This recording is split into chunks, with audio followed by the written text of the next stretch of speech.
Aidez-nous, croyez-nous, soutenez-nous, parce qu'une seule voix tremble, mais ensemble, elles font trembler le mur. Brisons le silence, assez de cette violence, dans l'ombre, dans le doute. Brisons le silence, cette indifférence, car se taire, c'est laisser faire, et parler, c'est déjà résister. Que ce silence se transforme en justice, en promesse, car nos voix comptent, nos vies comptent, et le silence, lui, n'a plus sa place.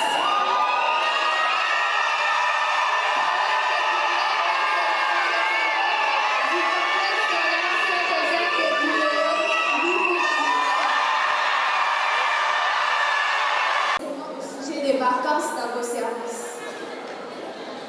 Ah, ok. À ce sujet, vraiment, je sais que c'est En voici.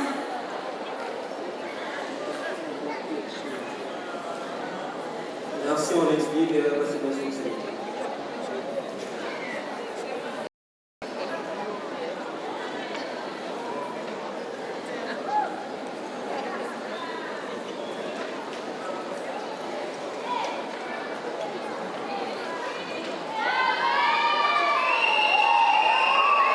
Anita, chez elle, on parle à ses copines. Quoi? Car il s'est déposé ton dossier là-bas, Anita. Vous savez quoi, les filles? J'ai eu l'occasion de tomber droit sur le secrétaire. Ah oui, vraiment, je suis content pour toi. Soudain, arrivent les fiancés d'Anita avec un colis qu'ils donnent tout de suite à celle-ci qui s'en réjouit.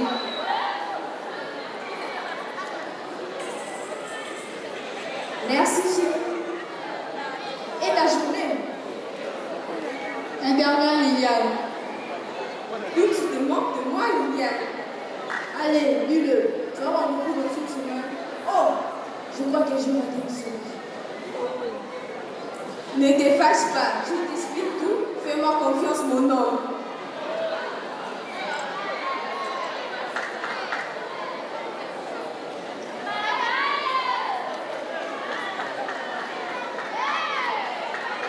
Le jour concerné, Anita se rend dans l'entreprise et voici qu'elle est conduite jusqu'au chef du personnel par un personnel de la place. Veuillez vous mettre les dates sur les maisons.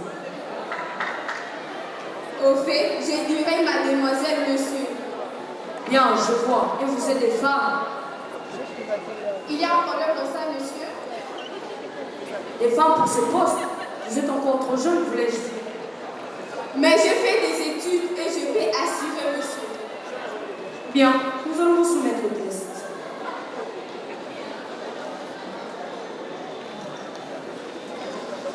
Curieusement, après le test, Anita se distingue et voici qu'elle est conduite jusqu'au directeur accompagnée du chef du personnel.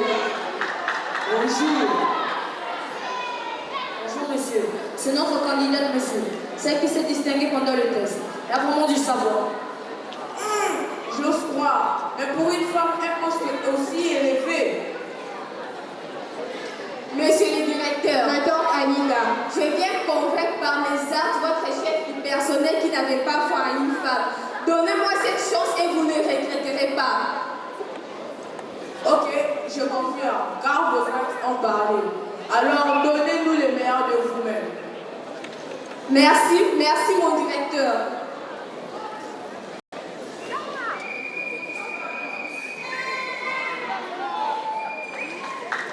Un mois plus tard, Anita, dans son bureau, en train de bosser, réalise l'entrée du secrétaire.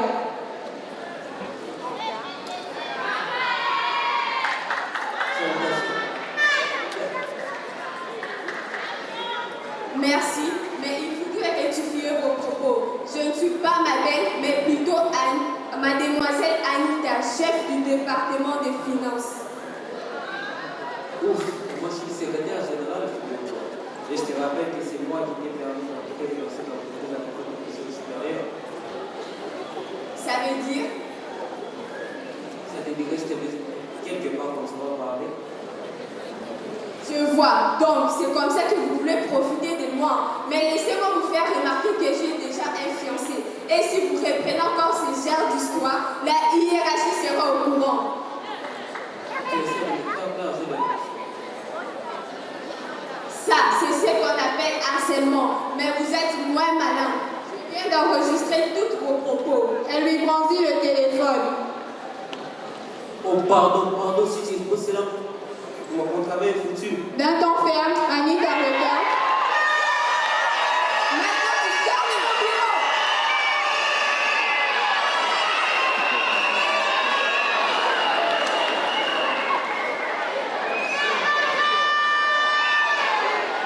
Scénario présenté par les élèves du complexe scolaire Saint-Joseph des Cugnons.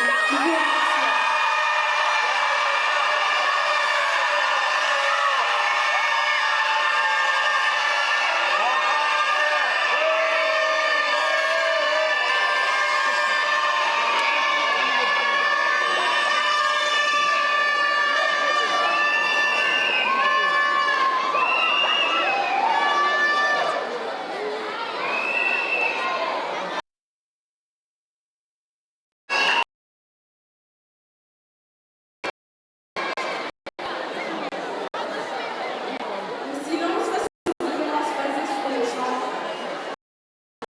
Ni neutre, ni innocent. Il protège l'agresseur plus que Dieu. Honoré. Distinguer sans victime. Chers camarades, ce silence enferme les victimes dans l'isolement et donne à l'injustice l'illusion de la normalité. Se taire devant l'inacceptable, c'est lui laisser un espace pour grandir. Dans notre société, plusieurs femmes et jeunes filles subissent de violences sans pouvoir les dénoncer. Ce silence naît de la peur, de la pression sociale ou de la crainte de ne pas être cru. Lorsqu'une société rend la parole difficile, elle contribue même involontairement à la reproduction de l'injustice.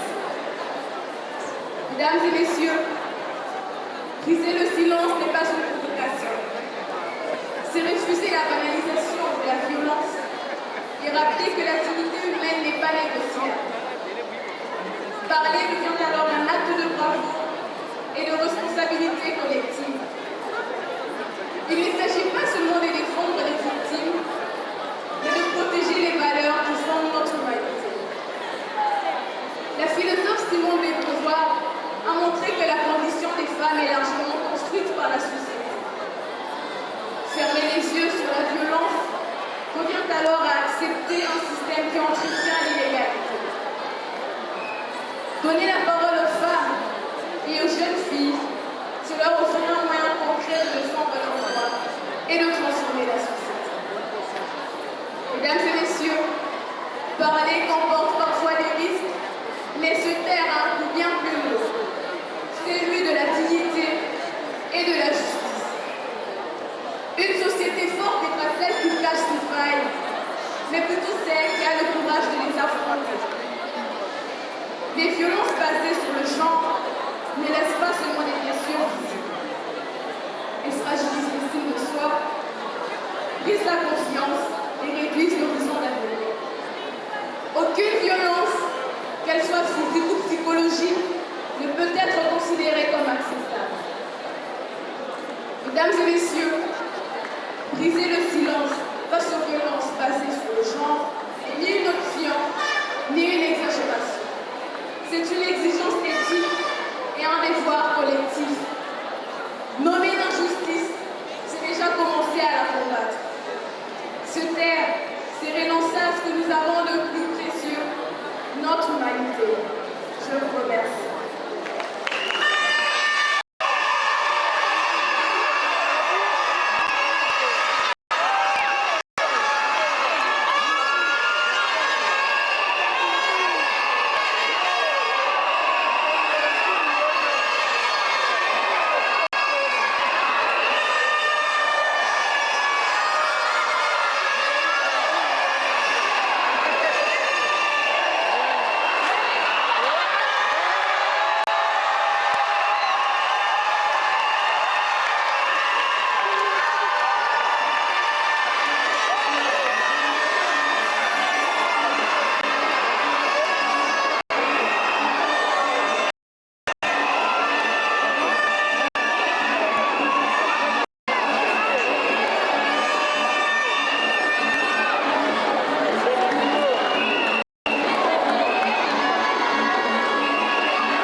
question.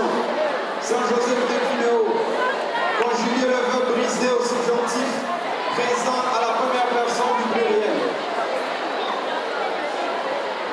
Conjuguer le verbe brisé au subjonctif présent à la première personne du pluriel.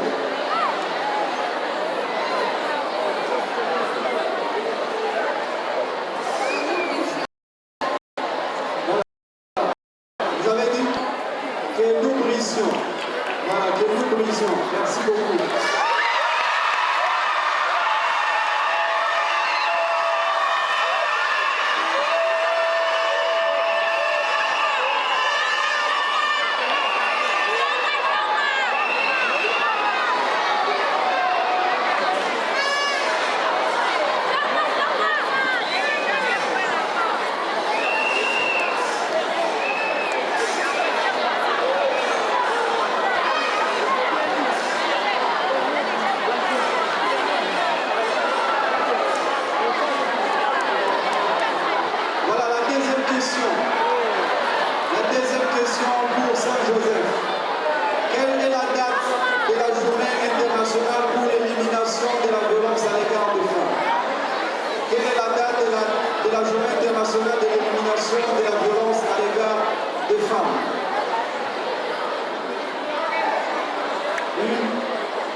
Fallait